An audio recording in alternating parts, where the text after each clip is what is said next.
দেখো, নিজেকে কাজের মামাসি এই জন্য বলি, কাজের মামাসি না, আসলে কাজের দিদিমা এই জন্য বলি। ভাই শুধু কেটে দিয়ে গেছে, কেটে দিয়ে ভাই বেরিয়েও গেছে। আর তো ভাইকে আর আজকে দেখতে পারবো না, আবার দেখতে পাবো হয়তো পরশু দিনকে। মানে আগেই বললাম যে ইভেন্ট থেকে সোজা চলে যাবে বাইরে কোথাও কাজে। তো এই যে লাউয়ের ডালের প্রস্তুতি, লাউগুলোকে এরকমভাবে কাটিয়েছি আজকে। কাটি অলরেডি লাউটাকে একটা জায়গায় ভেজে নিচ্ছি কড়াইয়ের মধ্যে। দাঁড়াও, কথা বলতে বলতে এটা মেরে দিই, না তো আবার জিরেগুলো পুড়ে যাবে।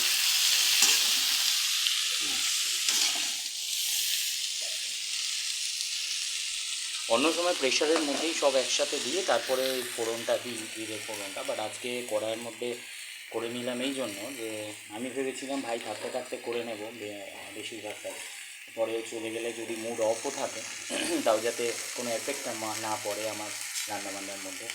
যাই হোক, ও থাকাকালীন ডালটা হয়েই গেছিলো।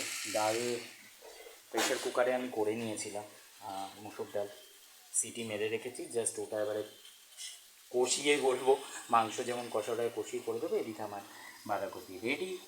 যেরকম চেয়েছিলাম সেরকমই স্মেল উঠছিল, আর অ্যারোমা, সরি খালি স্মেল বলে দিই, সেরকমই অ্যারোমা ছিল।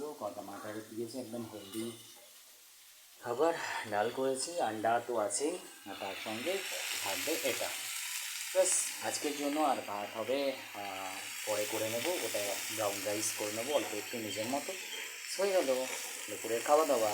এত ঝামেলাই নেই, এত কিসের, এত ছেলেমেয়ে নিয়েও এত ফটাফট আমি যে রান্না করতে পারি, কত যে গুণ, এটা থেকেই তোমরা প্রমাণ পাবে যে আমি কত বড় গুণী একজন, কত বড় গুণী ব্যক্তি, আর কত বড় আমি কাজের মাসিমা, কত বড় কাজের দিদা, কত বড় কাজের কাকিমা।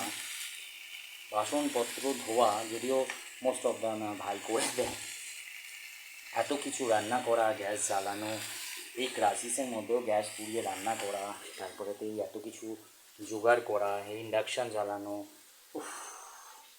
এত কষ্ট একজনের পক্ষে সম্ভব নয় করা, পারে না। এত এত খাটুনি আমার মতো সম্ভব না। আমি নিজেকে খুব বড়ই মনে করি এই জায়গাটা, মানে আমার মতো স্যাক্রিফাইস সংসারেতে কেউ করতে পারবে না। এত বাচ্চা কাচ্চা নিয়ে, ছখানা বাচ্চা নিয়ে তাদেরকে খাওয়া দাওয়া দেখাশুনো করেও, রান্না বান্না করে, তার মধ্যে পার্টি ফার্টি করে, ঘুরে ঘুরে শপিং ফপিং করে এইরকমভাবে মেনটেন করা কারোর পক্ষে সম্ভব না, সম্ভবই নয় একদম, মানে এ হবেই না। আমি একজনই জন্মেছি আয়ুষ, যে পারে, যে গুণের ভাণ্ডার, মানে এরকম এক একজনই আসে এই ধরাতে, এই ধরাতলে এক একজনই জন্মগ্রহণ করে। বড় বড় আরও যারা যারা আছেন তাদের নাম বললাম না, তাহলে একটু বেশি হয়ে যাবে, তো তাদের জন্য বাদন্যতা রেখেই বললাম, আমার মতো পাওয়া খুব মুশকিল।